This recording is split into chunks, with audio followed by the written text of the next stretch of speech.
So over the last 2 weeks on social media, there's been a lot of interest in human trafficking, which is really great. I always love when we see a lot of media stories or a lot of interest in the crime of human trafficking, because that means that the awareness needle is moving.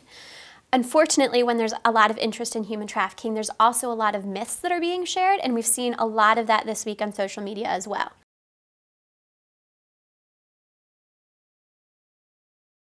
So many Americans are very familiar with Taken, right? And this idea that young girls are being kidnapped off the streets and being forced into sex trafficking rings. That happens on occasion, but it's far more rare. Instead, it's far more common and far more likely that it's our vulnerable youth and vulnerable young adults that are being targeted and groomed for sex trafficking.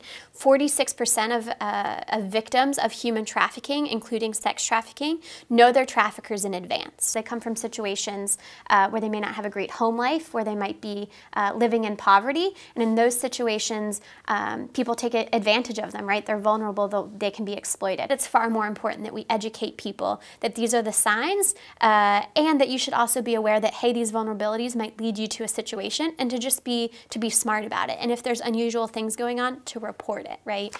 But far less likely that you're going to be kidnapped off of the streets of the U.S. into sex trafficking rings.